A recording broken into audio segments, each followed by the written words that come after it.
heart of the old world, when the sun still rose over stone villages and olive trees whispered prayers in the wind.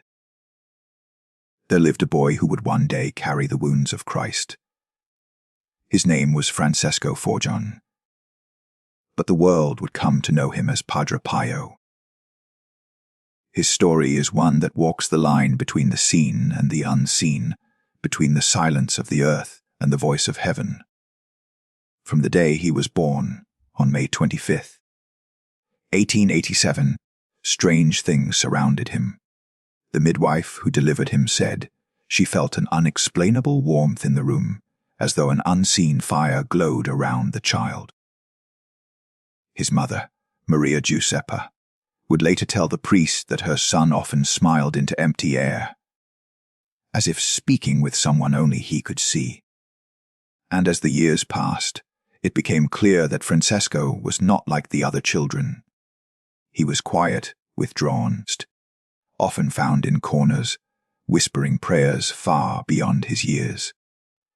While other boys played in the fields, he knelt before the small statue of the Virgin Mary in his home, lost in contemplation.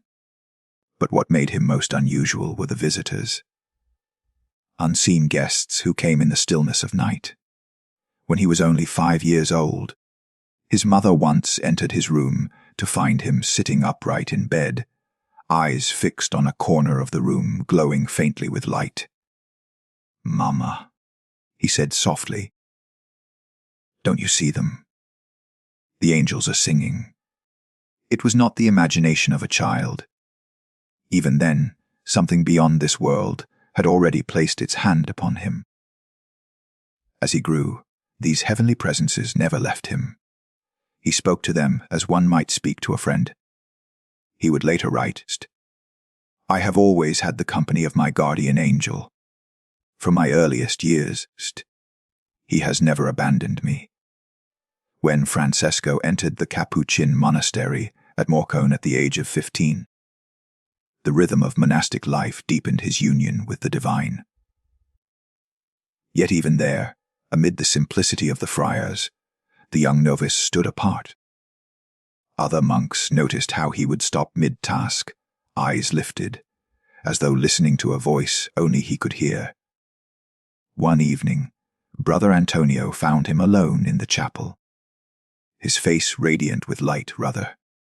He whispered, "With whom are you speaking?" Francesco smiled gently. "With the one who guards my soul. He tells me of the battles to come." Those battles would indeed come, fierce and unseen. For while heaven had claimed him, hell had taken notice too. The nights of the young friar became fields of spiritual war. In his cell, the silence would shatter with demonic shrieks that no one else could hear. Objects would move. His body would be hurled to the floor, his skin torn by invisible claws. He once told his confessor, "They strike me so hard, Father, that I fear I will die." And yet, amid the darkness, his guardian angel remained. Not as a dream or symbol, but as a living, conscious presence. "Do not fear," the angel would tell him. "Our Lord permits these trials, but you are never alone." It was during these terrifying battles that Padre Pio learned the mysterious strength of obedience and prayer. He discovered that even when he could not see his angel, the very air around him shimmered with unseen grace. Sometimes, when the blows were too much to bear, he would cry out aloud, "Angel of God, defend me," and the torment would cease, replaced by the scent of roses. As the years passed, his communion with the heavenly world deepened beyond understanding.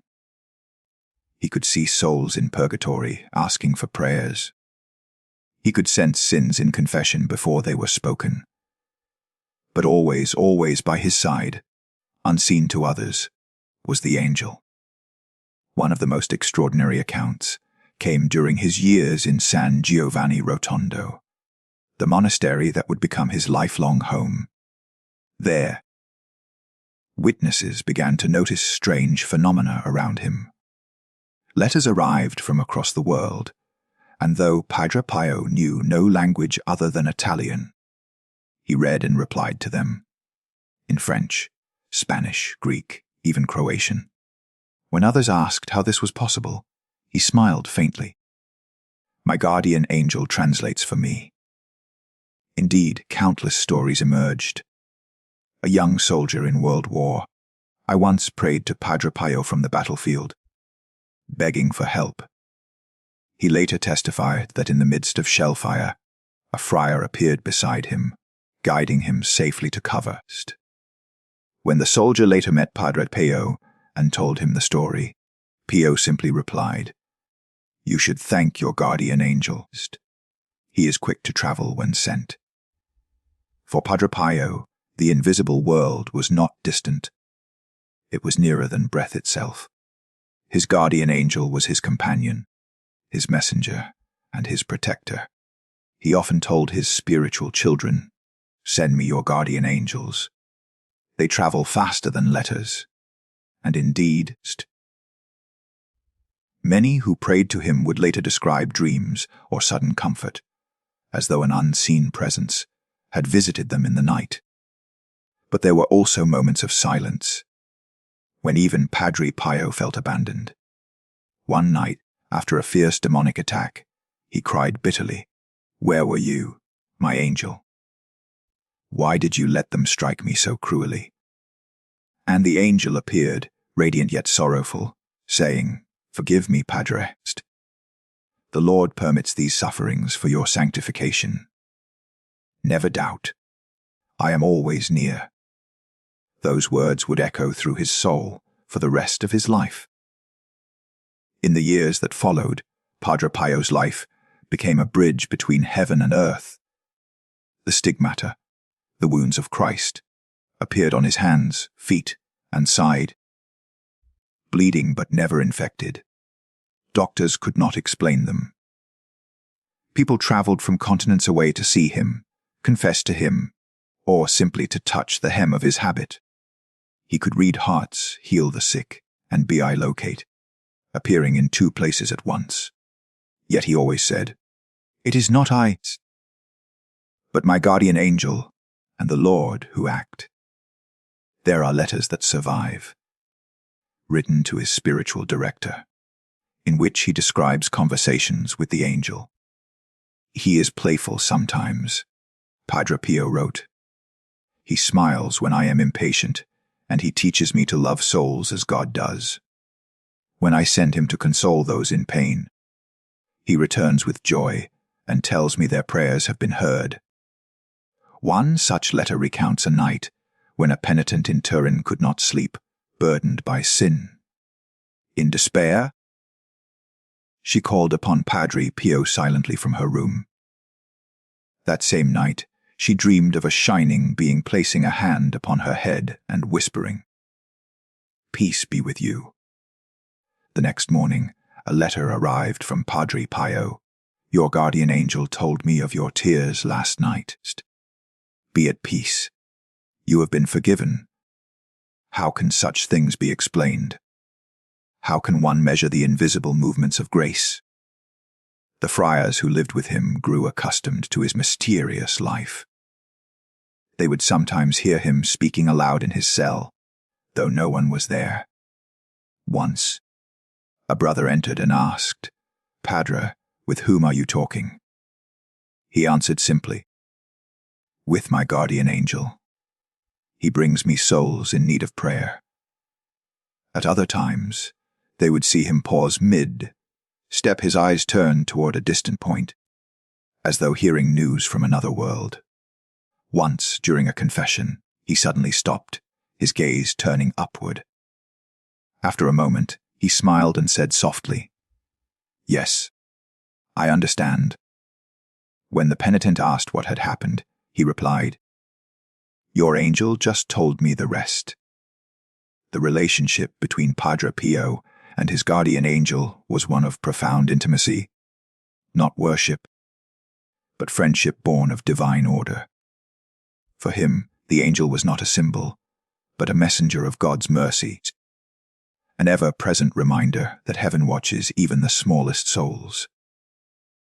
But there was also discipline in this friendship. Padre Pio often told his followers, "Do not neglect your angel. Speak to him. He is your companion, given by God from your first breath. If you do not listen to him, you walk alone." He once reprimanded a spiritual daughter who complained that her prayers were unanswered.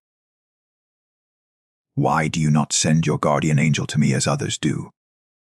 Do you think he is not swift enough to come?" She later began the habit, and soon after, she testified that her burdens lifted, as though an unseen hand had opened a door.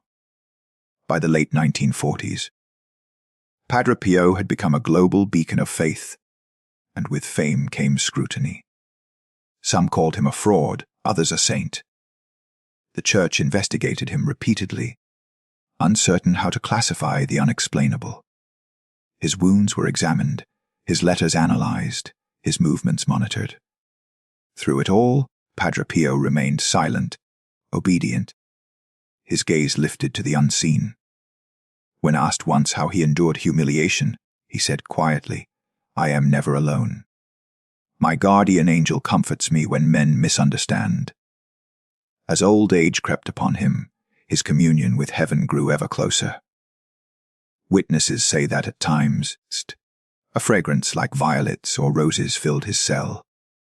A sign, they said, of angelic presence. Even in sickness, he would whisper prayers not to the air, but to someone invisible yet palpably near. In his final years, those around him noticed that he often smiled at nothing in particular, as though seeing what no one else could.